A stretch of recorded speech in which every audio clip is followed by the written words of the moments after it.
আসসালামু আলাইকুম রহমতুল্লাহি ওবরকাতুহু আলহামদুলিল্লাহি রব্বিল আলামিন ওয়াসসালাতু ওয়াসসালামু আলা রাসূলিহিল কারীম আম্মা বাদ রব্বি শরহ লি সদরি ওয়া ইয়াসসির লি আমরি ওয়াহলুল উকদাতাম মিন লিসানি ইয়াফকাহু কওলি ওয়া কুল জাআল হাক্কু ওয়া যাহাকাল বাতিল ইন্নাল বাতিলা কানা যাহুকা। আলহামদুলিল্লাহ, আশা করি আল্লাহর রহমতে আপনারা সবাই ভালো আছেন। সাম্প্রতিক এক বিষয় লক্ষ্য করলাম, রোজার বিষয় নিয়ে মুফাসসিল ইসলাম, যিনি গত ৩ বছর আগে মুসলমান হয়েছেন নাস্তিক থেকে, অথচ তার কথাবার্তা, চালচলন সব কিছুতে এখনও নাস্তিক, মুনকির হাদিসের একটা ছাপ পাওয়া যায়। মুনকির হাদিস নাকি নাস্তিক সেটা এখনও বোঝা মুশকিল। তবে কিছুদিন আগে তার রোজা নিয়ে লাইভটা শুনে মনে হচ্ছিল সে নাস্তিক, আবার মনে হচ্ছিল সে হাদিস হয়তো অস্বীকার করছে, আবার বললো সেগুলো ইমামদের তৈরি ধর্ম। তো আজকে সেটারই জবাব দিতে এসেছি যে আসলে এটা কি ইমামদের ধর্ম নাকি আসলেই তা সত্য। এখানে আমি তার প্রত্যেকটি পয়েন্টকে উল্লেখ করেছি, তার সে ভিডিওর প্রত্যেকটি পয়েন্টকে উল্লেখ করার এক কারণ এটি যে অনেকে হয়তো কমেন্টে এসে বলবে যে তুমি তো সব কিছু জবাব দাওনি, অনেকগুলোকে এড়িয়ে গেছো, সেগুলোকে জবাব দিতে ভয় করে। তাই আমি সবগুলোকে এখানে একত্রিত উল্লেখ করেছি।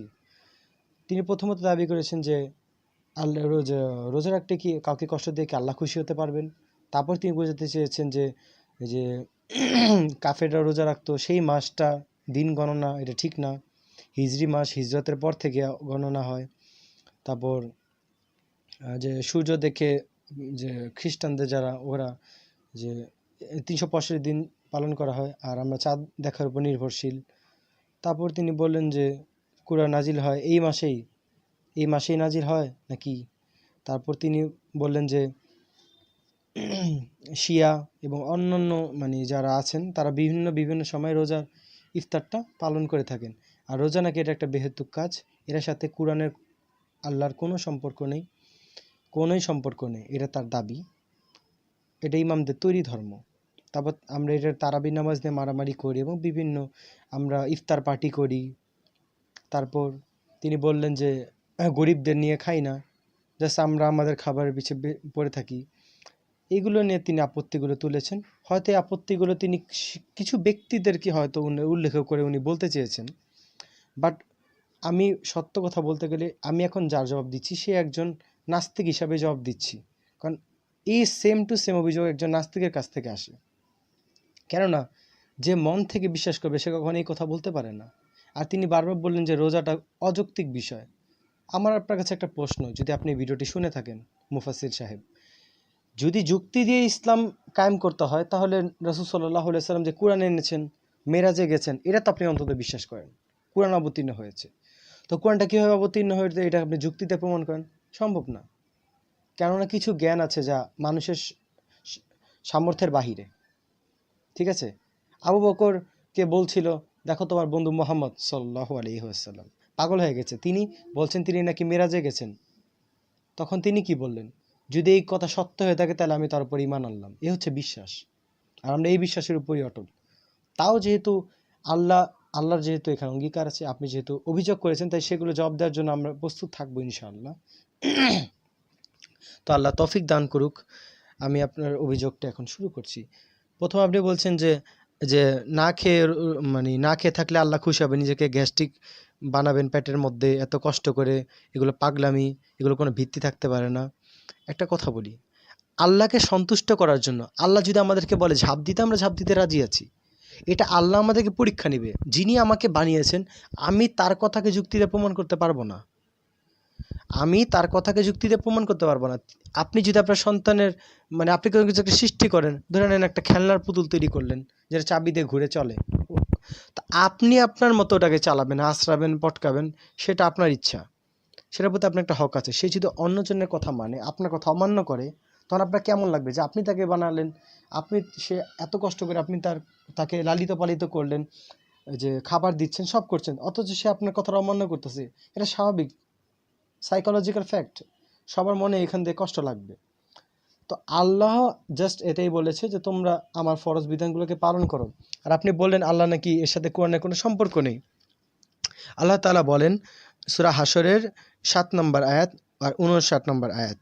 আয়াতে তিনি বলেন, রাসূল তোমাদের যা দিয়েছেন তা গ্রহণ করো, যা আর তিনি যা নিষেধ করেছেন তা বর্জন করো, আল্লাহকে ভয় করো, তিনি হচ্ছেন কঠিন শাস্তিদাতা। তো আপনি আল্লাহ রাসূলের যে কথাকে অমান্য করতে পারবেন না। আল্লাহ রাসূলের কথাকে অমান্য করলে আপনি আর মুসলমান থাকতে পারবেন না। আল্লাহ তাআলা এটা কোরআনে বলতেন না।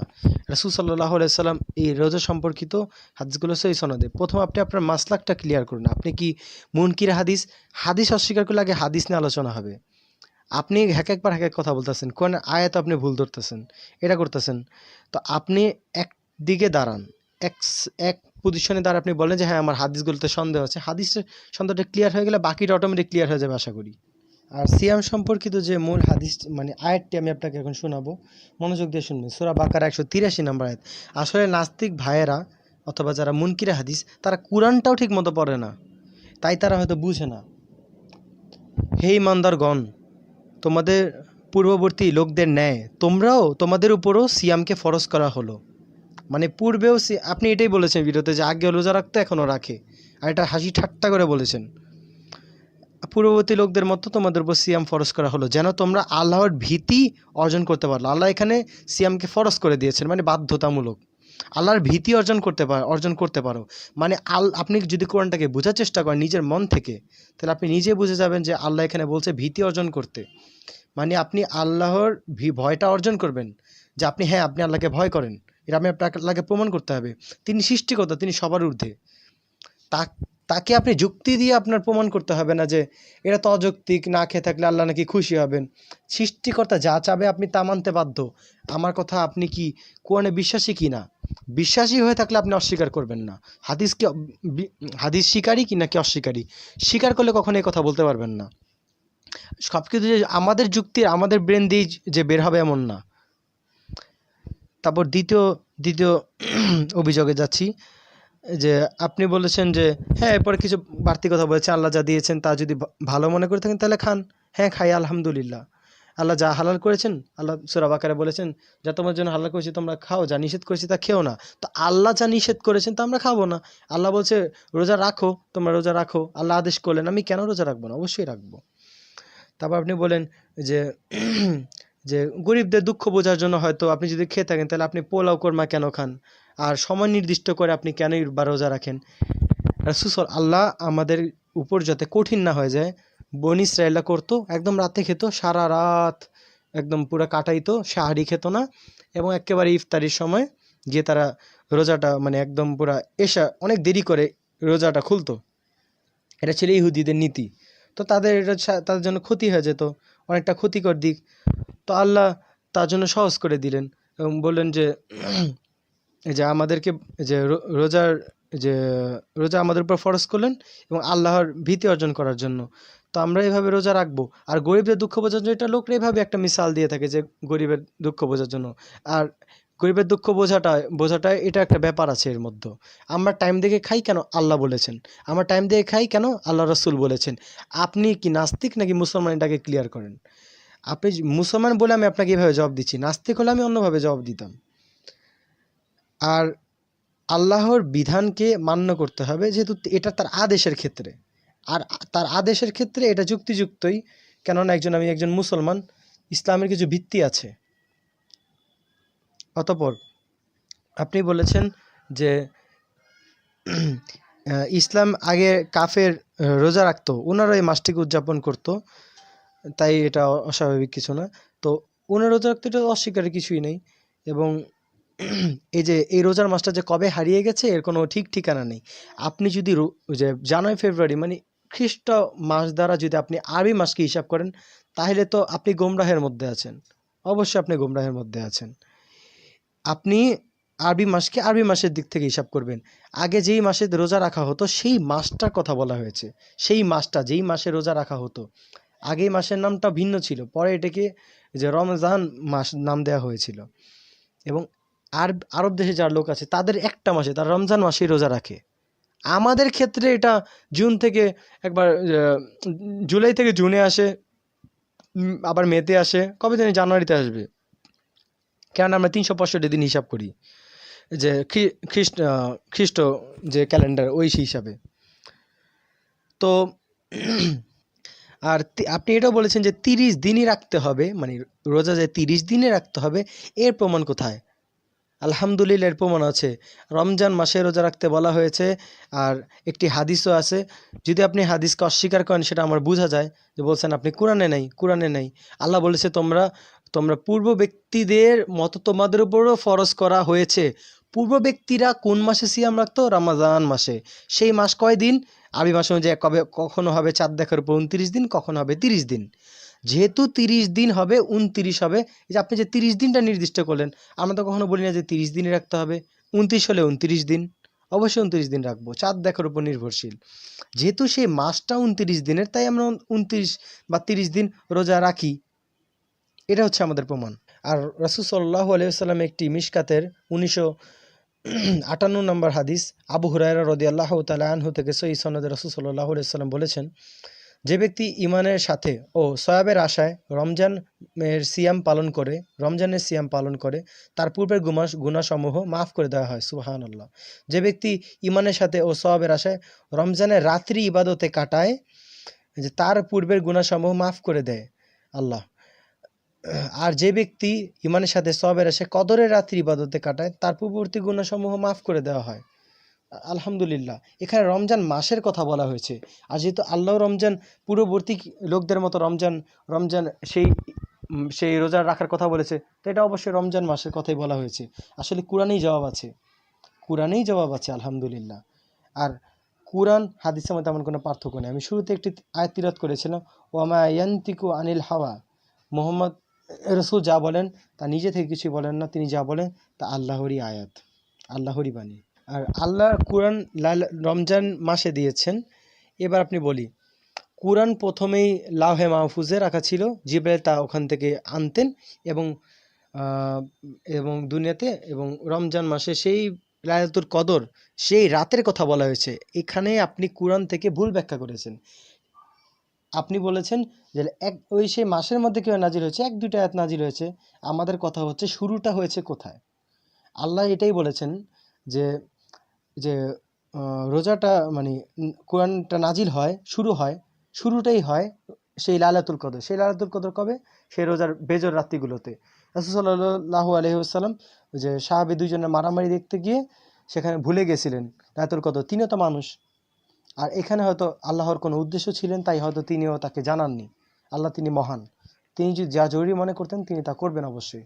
তিনি যেহেতু সাহাবীদেরকে জানাননি, তিনি যেহেতু রাসূলকে জানাননি, তাই অতএব রাসূল সাল্লাল্লাহু আলাইহি ওয়াসাল্লাম আমাদেরকে বলেছেন খুঁজতে, আমরা অবশ্যই খুঁজবো। সেদিন কোরআন নাজিল শুরু হয়, ইকরা বিসমি রাব্বিকাল খালাক, সূরা আলাকের 5টি আয়াত।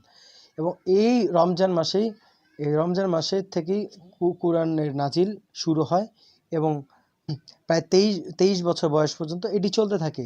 এই কারণে এই মাসটাকে আল্লাহ মর্যাদা দিয়েছেন।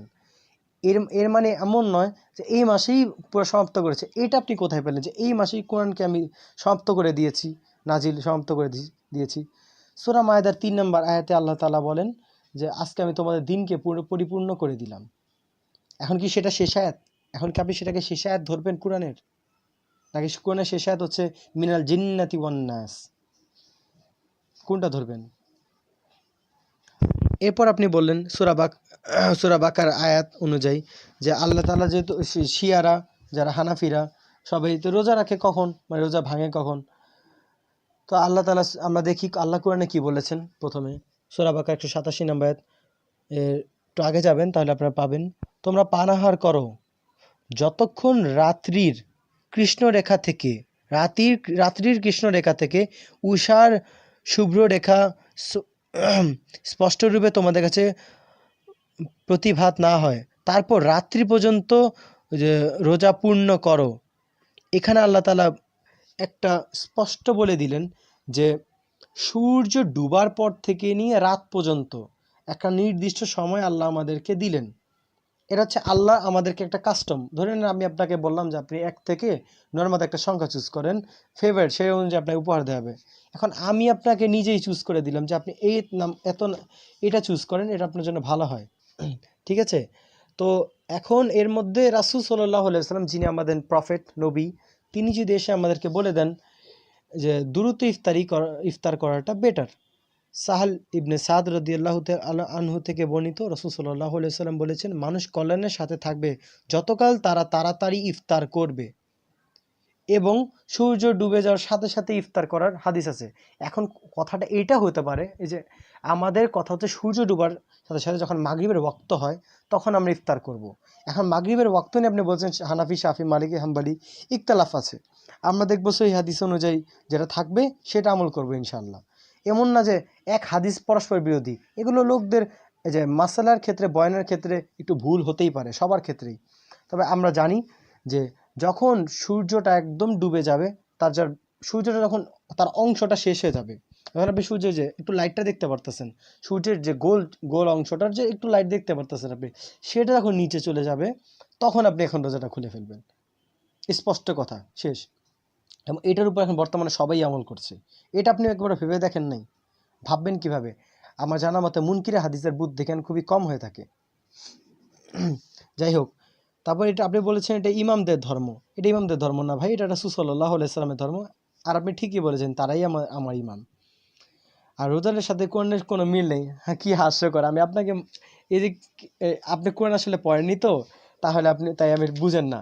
কোরআনে আল্লাহ তাআলা বলে দিলেন যে, হে ঈমানদারগণ, তোমরা তোমাদের পূর্ববর্তী লোকদের ন্যায় তোমরাও, তোমাদের উপরও সিয়াম ফরজ করা হলো, যাতে তোমরা আল্লাহর ভয়ভীতি অর্জন করতে পারো। পূর্ববর্তী লোকদের ন্যায় তাদের মতোই আমাদের উপর সিয়াম ফরজ করেছে।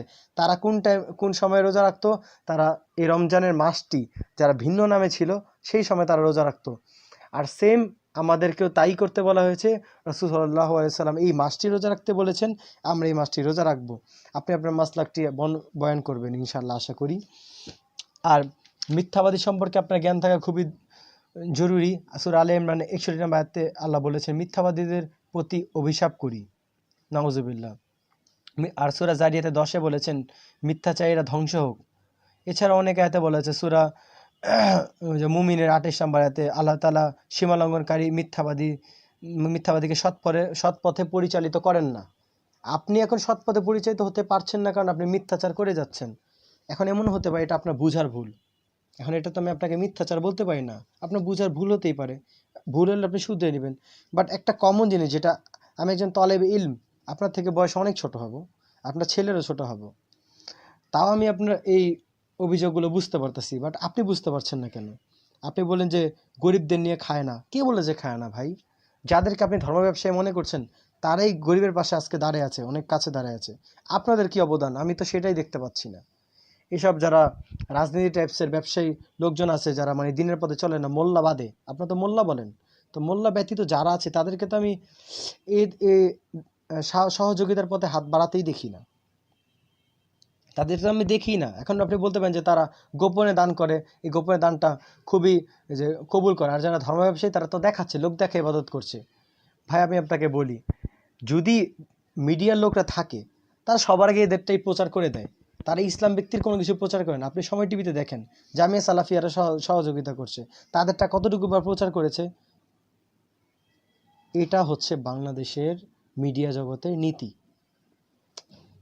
আপনি কানাডা থাকেন হয়তো, আমি আপনার সম্পর্কে তেমন একটা ভালো বলতে পারবো না, তবে আপনার বাংলাদেশ সম্পর্কে জ্ঞান খুবই কম। এবং আমি শেষ দিক দিয়ে আপনাকে কিছু নসিহা করব। তা এবার আপনার শেষ যে অ্যাগ্রিমেন্টটা ছিল সেটা হচ্ছে যে আপনি তারাবি নিয়েও মারামারি চলে। ভাই আমি আপনাকে বলেছি, আপনি আগে হাদিসের বিষয়টা আসুন। তারাবি হচ্ছে একটা সুন্নত জিনিস। আপনি তো রোজাকে অস্বীকার করে দিলেন, ফরজ একটা বিষয়। ইমান ভঙ্গর 10টা কারণ আছে, সের মধ্যে একটা হচ্ছে আল্লাহর আইনকে অমান্য করা। সে আর ইমান থাকবে না। যেটা হালাল করেছে সেটা হালাল মানতে হবে, যেটা হারাম সেটা হারাম। তোমাদের উপর ফরজ করা হয়েছে, তো ফরজ করা হয়েছে রোজা, আমরা ফরজ পালন করব। এই যদি কেউ অস্বীকার করে তাহলে সে আর মুসলমান থাকবে না, তার ইমান চলে যাবে।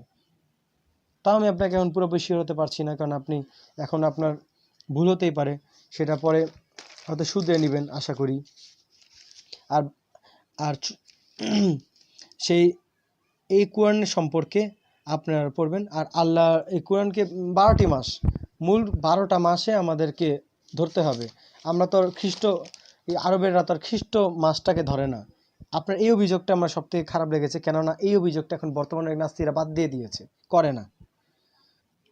তো তারাবি নিয়ে যে কোনো সমস্যা থাকে আপনাকে আমি বলেছি, আপনি যদি এখন বললাম, মানে আপনাকে এখন বললাম, আপনি একটু ঘেটে দেখবেন যে তারাবির আসলে রাসূল কোনটা বলেছেন আর মানুষ ইখতিলাফ হচ্ছে কোনটায়। যে বিষয়ে ইখতিলাফ হচ্ছে সে বিষয়ে চলে যাবেন।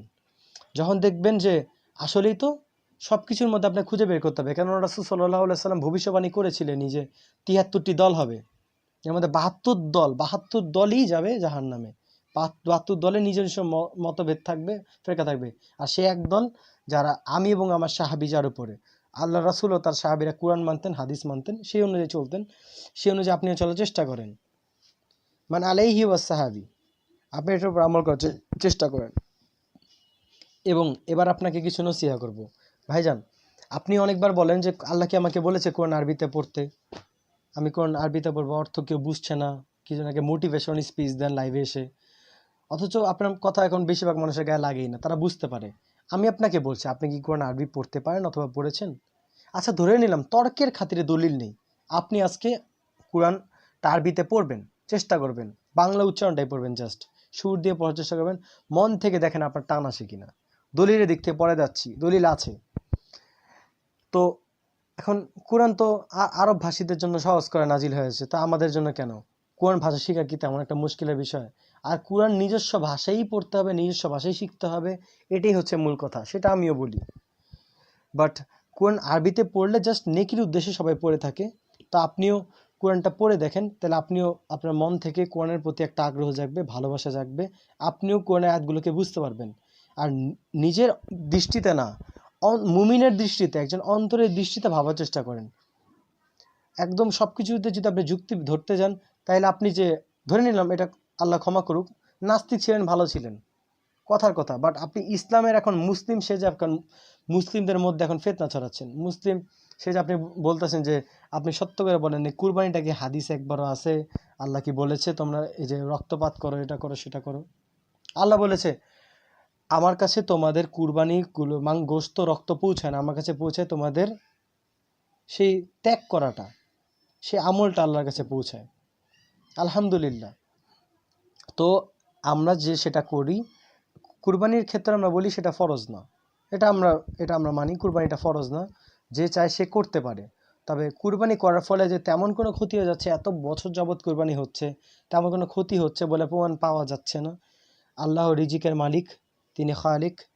এই বিষয় নিয়ে আর কথা না বলি, আপনাকে নসিহা করব, আপনি দিনের বিষয়ে একটু পড়ুন, আপনি মন থেকে পড়ুন। আপনি পড়ার সময় একটি হাত তুলে আল্লাহর কাছে মোনাজাত করবেন আর বলবেন যে আল্লাহ আপনি আমাকে সঠিক পথ দেখান। সূরা ফাতিহা তো আমরা সবসময় পড়ি, ইহদিনাস সিরাতাল মুস্তাকিম সিরাতাল লাযিনা আনআমতা আলাইহিম। হেলে আপনি আমাদেরকে সৎ পথে পরিচালিত করেছিলেন আপনার সৎ বান্দাদেরকে। তো আপনি ফাতিহা পড়বেন এবং সৎ পথে পরিচালিত হওয়ার চেষ্টা করবেন, বোঝার চেষ্টা করবেন কোনটা সঠিক আর কোনটা ভুল সেটা। আর যে বিষয়ে আপনার জ্ঞানী, সে বিষয়ে আলেমের কাছে যাবেন, জ্ঞানীদেরকে জিজ্ঞেস করবেন। কারণ আল্লাহ সূরা নাহল 43 বলেছে ফাসআলু আহলা যিকরি ইন কুনতুম লা তা'লামুন বিল বায়িনাতি ওয়াজ জুবুর। সূরা নাহল 43 নম্বর আয়াতে। আশা করি এই আলোচনাটুকু যথেষ্ট হবে। তো ভালো থাকবেন। এখানে যারা আলোচনাটি শুনলেন তাদেরকে সবাইকে অনুরোধ করব, দ্বীনি ভাইদের কাছে এই কথাটি, এই অডিওটি পৌঁছে দেওয়ার চেষ্টা করবেন, অন্তত তারাও জানুক যে আসলে মিথ্যাচার কারা করছে। এছাড়াও সামনে আর নতুন ভিডিও আসবে, কিছু যে লালু ওস্তাদ আছে, ওনাদের নাস্তিকদের কিছু লালু ওস্তাদ, আরও অনেক রকমের আছে, এদের অভিযোগের জবাব দেওয়ার চেষ্টা করবো ইনশাল্লাহ। ওয়া মা তাওফীকি ইল্লা বিল্লাহ। সুবহানাকা আল্লাহুম্মা বিহামদিকা আশহাদু আল্লা ইলাহা ইল্লা আনতা আস্তাগফিরুকা ওয়া আতুবু ইলাইক। ওয়াসসালামু আলাইকুম ওয়া রাহমাতুল্লাহি ওয়া বারাকাতুহু।